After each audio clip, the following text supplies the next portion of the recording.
પોરબંદર જિલ્લો એસઆઈઆરની કામગીરીમાં સૌથી પાછળ. જિલ્લા કલેક્ટરનું નિવેદન. એસઆઈઆરની કામગીરીને લઈ જિલ્લા કલેક્ટરે મહત્વનું નિવેદન આપ્યું છે.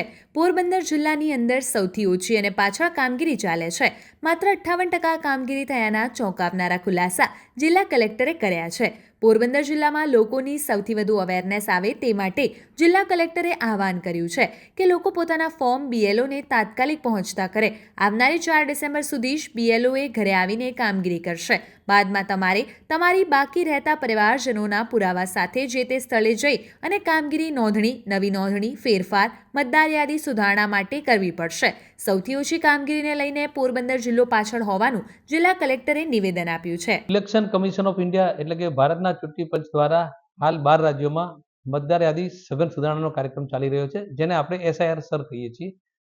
ગુજરાત રાજ્યમાં પણ આ કાર્યક્રમ શરૂ થયો, જેમાં 4 ડિસેમ્બર સુધી મતદાર પાસેથી ઇન્યુમરેટર ફોર્મ એટલે કે ગણતરી ફોર્મ ભરાવીને પરત લેવાની તારીખ નક્કી થયેલી છે.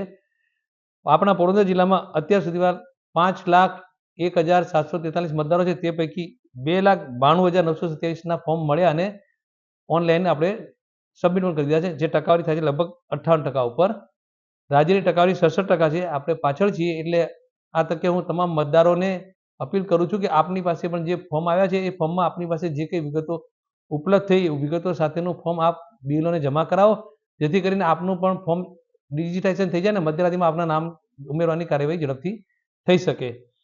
આપણે 2002ની મતદાર યાદી સાથે પણ મતદારોને મેપિંગ કરવાની કામગીરી ચાલી. એમાં પણ અત્યારે આપણે 2,37,000 જેટલા મતદારોનું મેપિંગ થઈ ગયું છે. બાકીના મતદારોનું મેપિંગ પણ ચાલુ છે. જે મતદારો પોતે 2002માં આપણા પોરબંદર જિલ્લામાં ન રહેતા હોય અને અન્ય ક્યાંય વસવાટ કરતા હોય, તેમને પણ અપીલ કરું છું કે તમારા હાલના બીએલઓને તમે 2002ની તમારી વિસ્તારની માહિતી, તમે કયા નામે મતદાર યાદીમાં દાખલ થયા અથવા તમારા માતા પિતા કે તમારા દાદા દાદી, એની વિગતો પણ આપો, જેથી કરીને 2002ની મતદાર યાદી સાથે એમનું પણ મેપિંગ થઈ જાય અને એમનું નામ પણ મતદાર યાદીમાં દાખલ કરી શકાય. જે લોકોના નામ કોઈ કારણોસર મતદાર યાદીના ડ્રાફ્ટ રોલમાં ન આવી શકે, તો એમના માટે 9મી ડિસેમ્બરથી 21 દિવસ સુધી મતદાર યાદીનો ડ્રાફ્ટ રોલ થયા પછી પોતાના જરૂરી ડોક્યુમેન્ટ જમા કરાવીને પણ મતદાર યાદીમાં પોતાનું નામ દાખલ કરાવવાની કાર્યવાહી કરી શકે છે. તો આ તકે ફરીથી સૌ મતદારોને અપીલ કરું છું કે આપ પોતાનું નામ મતદાર યાદીમાં સુનિશ્ચિત થાય તે માટે જરૂરી ગણતરી ફોર્મ ભરી અને બીએલઓ પાસે જમા કરાવો. 4 ડિસેમ્બર સુધી ફોર્મ સ્વીકારવાની કામગીરી છે. ત્યાર પછી ડ્રાફ્ટ મતદાર યાદી તૈયાર થશે, જે 9 તારીખે પ્રસિદ્ધ થશે અને એ પછી જે રહી ગયા છે એ લોકો પોતે જરૂરી આધાર પુરાવા સાથે પોતાના ફોર્મ રજૂ